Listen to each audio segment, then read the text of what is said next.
If you're worried about your SEO performance right now, you are not alone.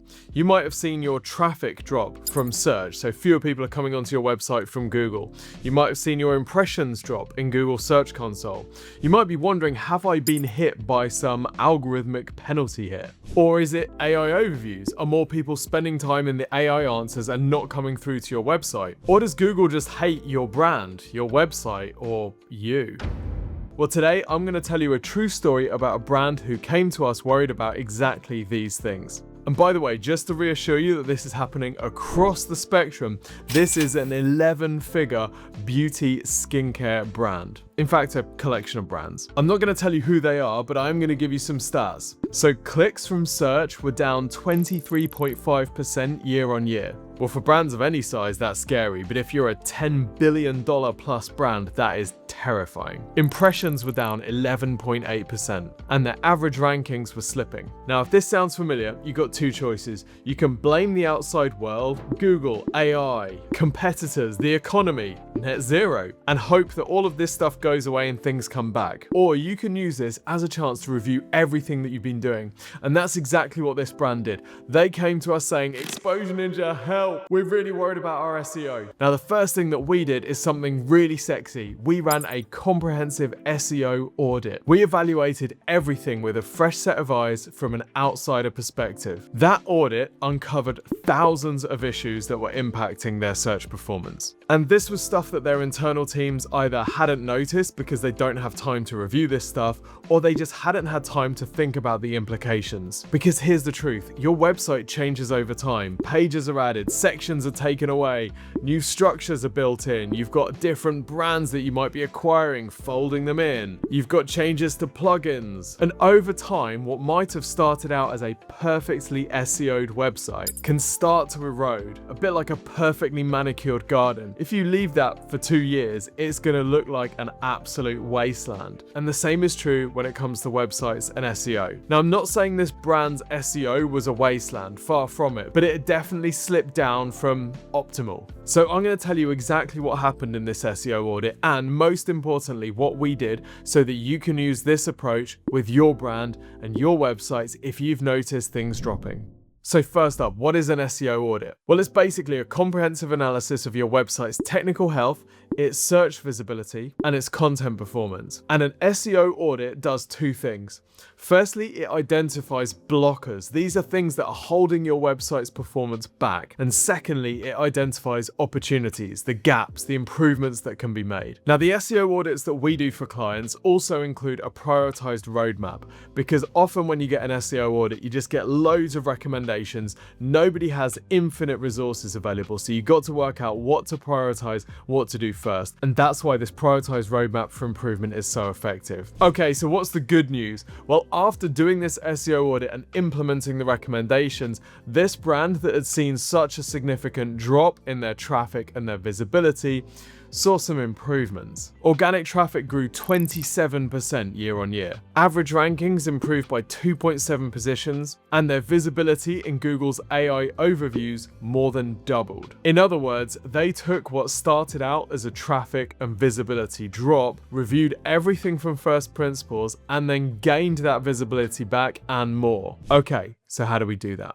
Step one is to start with the technical SEO foundations. If search engines can't crawl, index, and interpret your website properly, it doesn't matter how good your content is, you're not going to be getting the traffic that you deserve. So in our skincare brand example, the audit uncovered hundreds of technical issues affecting their search performance, including 349 duplicate page titles, 219 duplicate content issues, 195 pages with no internal links, and 118 hreflang errors. So fixing these issues improved crawl efficiency, indexing accuracy, and ranking signals, and the site's health improved from 64 out of 100 to 72 out of 100 in a matter of months. Now, that's not going to change the world on its own, but fixing this sort of technical SEO foundation gives you a really good base to work from. So how how do we do this? How do we do these technical audits? Well, we typically use a combination of 3 tools: Screaming Frog, Google Search Console, and SEMrush. Screaming Frog is kind of like running an X-ray on your website. It shows you all of this stuff in one place. Google Search Console shows you how the website is performing in search at the moment. And SEMrush has its own site audit feature, as well as being really useful later on for the keyword analysis. And by the way, you can get a free trial of SEMrush at thankyoninjas.com. You're welcome. Well, what are we looking for at this stage? We're looking for crawl issues. We're looking for redirect chains and broken redirects. So when you visit one page, it's supposed to redirect you to another page, but maybe that one's broken or it redirects you back and you get stuck in a loop. We're looking for duplicate pages and duplicate page titles. Sometimes when a site expands or moves into different territories, accidentally duplicate pages can be created. Or if a page is cloned to turn into a template for another page, sometimes the page title can inadvertently be left and you end up with duplicate page titles. We're looking for pages being blocked from indexing. We're looking for broken internal links. So click on that link to go to that page, but it doesn't work. Maybe that page has disappeared. Maybe there should be a redirect, but there's not. We're looking for missing canonical tags and any hreflang errors if your site has an international component. Once we've handled those technical foundations, we then move on to on-page SEO signals. So we're not looking at content yet, we're just looking at the on-page optimization. In the client's example here, we found 201 missing meta descriptions. That's the text that appears in the search results to tell people that, oh, you might want to click on this page. Now, whilst Google says it doesn't use meta descriptions for ranking, they are really useful at getting people to click on your website. And if more people are clicking on your website, Google sees that as relevant, so your site is more likely to move up in visibility. We found 136 missing H1 tags. We found 1,500 images that were missing alt text and 256 genuine metadata errors. Now, fixing these things can often be quite simple, if a bit boring and annoying, but it's really important. It improves topical clarity, keyword targeting, and it improves how your page is viewed and displayed in search results. So what are our favorite tools for this? Well, again, it's those 3. It's Screaming Frog for the X-ray on your website. It's Google Search Console to show us pages that are dropping in visibility or underperforming with click-through rate. And it's keyword tools like SEMrush or SE Ranking. These allow us to validate the keyword targeting and the intent, which we're going to come back to in a minute. So if you want a bit of a shopping list of things to analyze at this stage, you're looking for duplicate title tags and meta descriptions, or any that are missing. You're looking for missing or incorrectly used H1 headings. You're looking for pages targeting unclear keywords, images missing alt text, weak internal linking to priority pages. And whilst each of these issues might appear small across large sites, they can really compound. It's boring work, but it's worth doing, or having Explosion Ninja do it. Okay, so we've done the technical foundation, we've done the on-page signals. Now it's time to look at the content and the search intent. This is step 3. And what we really want to do is make sure that the pages and the content that we're trying to rank for each keyword actually has a chance of ranking, because it represents the sort of thing that Google wants to show visitors and that visitors really want. So the most common outcomes of this section are exactly what we ended up recommending to this skincare and beauty brand. Keyword and search intent guidance for new and existing content. So showing them, oh, you've got a gap on this topic, which we really want to get visibility on, or you've got some content that's targeting this topic and these keywords, but it doesn't really match what users are looking for. So maybe we need to tweak this. Also, recommendations on page structure, the use of headings and internal linking. We can also end up with recommendations on these types of things when it comes to AI, which is the next step, and advice on content gaps, which can tie into commercial goals. Let's say that a brand has a priority to move into a certain space, or they want to increase visibility of a certain product line or section on their website. Well, we'll analyze that for content gaps to make sure we've got enough content targeting the keywords around those topics. And that's all stuff that comes into this section 3 of the SEO audit. So what are you looking for? Well, you're looking for keywords in Search Console that have really high impressions but low click-through rate. In other words, you have pages that are sort of in the mix here, in that they they're getting impressions, but people really aren't clicking on them. You're also looking for pages that are ranking positions, say 8 to 20, and these are pages that are, again, in the game, but they're not yet generating high volumes of clicks. If you can improve the visibility of these pages, even a few positions, you can attract quite a lot more traffic and then use that as a springboard to target the top positions on Google. We're also looking for important keywords that don't have dedicated pages targeting them, and this can seem like super obvious. Of course, I've got pages on my website targeting certain keywords. One of the main mistakes that a lot of brands make, even massive ones, is that their target keywords to them are so obvious. They just think that they're being targeted across the site, and to an extent they probably are, but that doesn't mean that you can't benefit from having specific pages on your website focused very clearly on those keywords. This also works really well for AI search, which we'll come back to in a minute. You're also looking for content that doesn't match the dominant search intent. So what does that mean? Well, let's say that we're trying to rank for a really commercial keyword, i.e. a keyword that people are using to find a product to buy. How do we know that people are using this keyword to find a product to buy? Well, when you run a search for it on Google, you might be seeing product ads, or you might be seeing lots of advertisers targeting that keyword. When you look at the organic search results, you might be seeing pages that are very commercially focused, i.e. their product pages or their service pages. But maybe when you look at your page, which is targeting these keywords or these search topics, you realize actually these are information pages. People are looking for a phone case to buy, and I'm giving them a blog post about phone cases. Well, if that's the case, then you might find that Google is a bit reluctant to push your pages because it just knows that that's not what people are looking for. Well, a couple of solutions to this: you can either change the focus of those pages, i.e. by adding in product recommendations into content pages, linking product links, which we've talked about in a recent video, or you can create new commercially focused pages which target those keywords. One of the results of this section is that we will then map keywords into topic clusters and prioritize content improvement based on the gaps that we're finding between search intent and the content that's being delivered. And by the way, if you're watching this thinking, oh, I might really benefit from a second pair of eyes on my website's visibility and our SEO situation, then the team at Exposure Ninja can obviously help. This is what we do.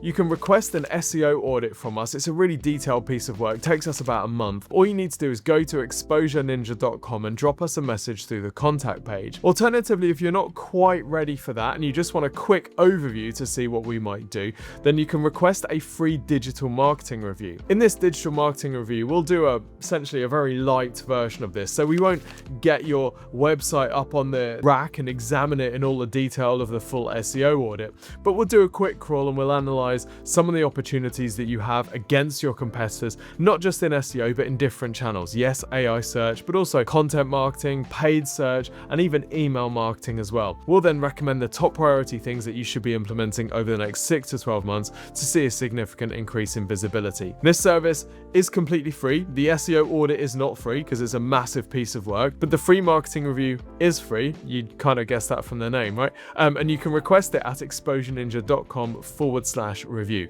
Not everybody is eligible, so you do need to apply for it, but you can do that at exposureninja.com/review.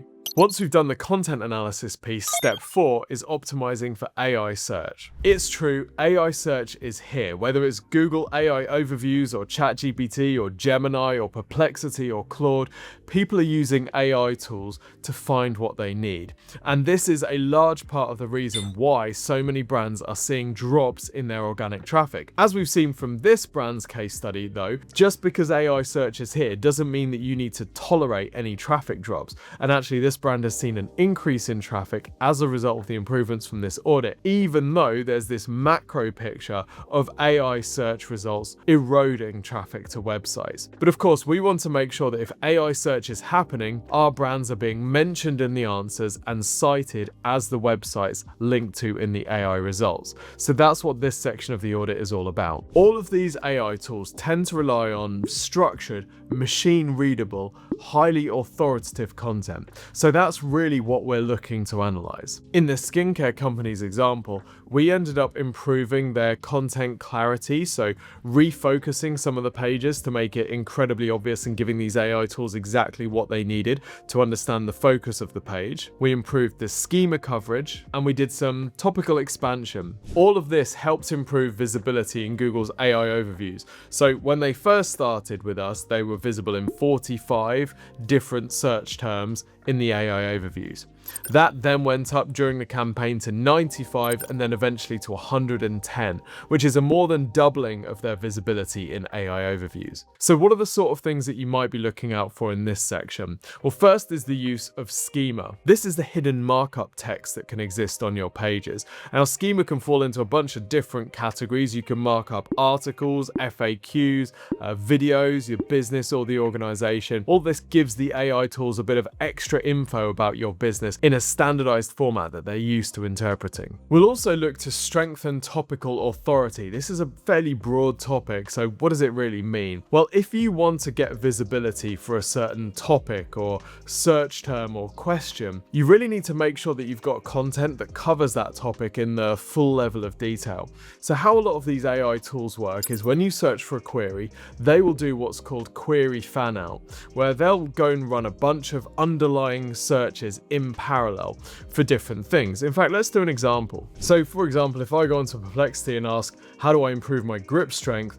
It's going to run a bunch of background searches on this topic. So improve grip strength evidence-based, grip strength training frequency rest days, and grip strength exercises climbers deadlift, farmers carry. So this is what's called the query fan out approach, where it's running these searches in parallel on the background and compiling all the answers that it finds. So how do we use this in marketing to improve the likelihood that our content is being recommended in these responses? Well, we want to understand each of the different sub-queries that are going on behind the scenes. Now, of course, they're going to be slightly different every time because these tools are not deterministic, but by running these types of queries and observing the sorts of questions that it's answering, the sort of queries that are fanning out, we can begin to make sure that all of those queries are handled in our content, either by individual pieces of content on the website answering each of these questions, or by having really comprehensive content that has each of these questions in the sections on that page, so that when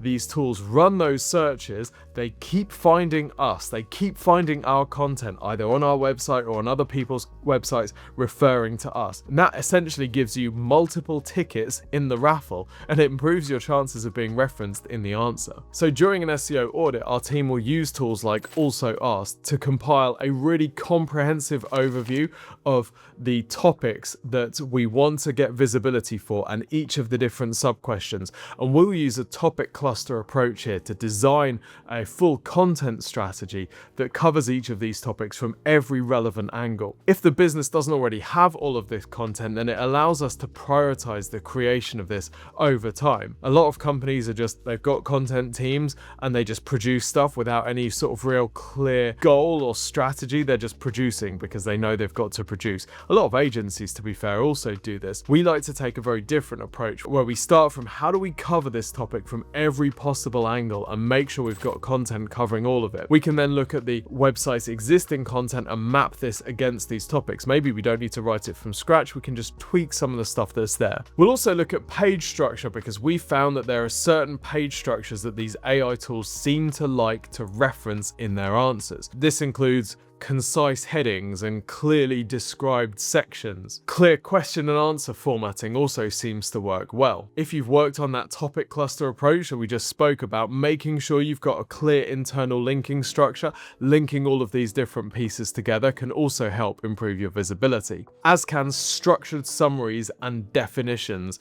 These AI tools really like a clear answer to a clear question. In fact, over on the Exposure Ninja website, we even created a blog post template that we found works really well for AI visibility. It also happens to work quite nicely for humans as well, because these AI tools are essentially just trying to replicate the experience that a human goes through. But this template shows you the different sections that we've found work really well on a post if it's going to get some good visibility. Now, of course, Just because you followed the template doesn't guarantee you visibility, and it's all going to depend on the quality of the content you're putting into this template, but we find this is a really good starter. And by the way, if you're in skincare or beauty, or you're just interested in what's going on in AI search, we've published a white paper for the beauty industry called AI Search, the new shelf space for beauty brands.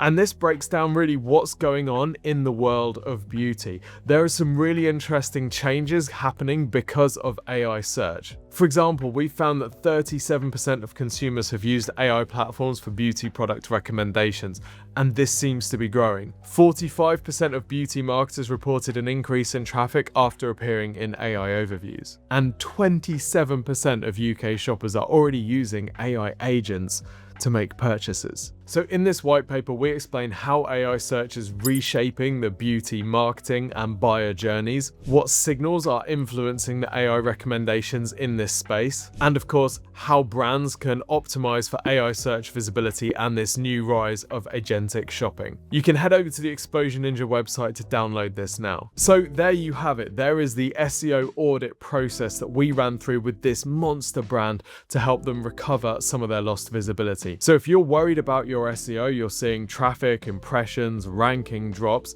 and you're thinking, I don't know what's causing this, the message is don't panic. This can be a really good opportunity to just take everything back to first principles, get a fresh set of eyes on it if you need to. You can get the Exposure Ninja team to do it. Just head over to exposureninja.com, just drop us a message saying you're interested in doing this, and we'll be able to help you out. But just because you're seeing decline doesn't mean you can't do anything about it. As we've seen with this example, actually, if you follow these processes, the 4 steps that we've outlined, you can actually use this as an opportunity to grow rather than just try and manage your decline. So put away that LinkedIn open to work icon for now, get stuck in. Just contact Exposure Ninja via the website, and we'll see you soon.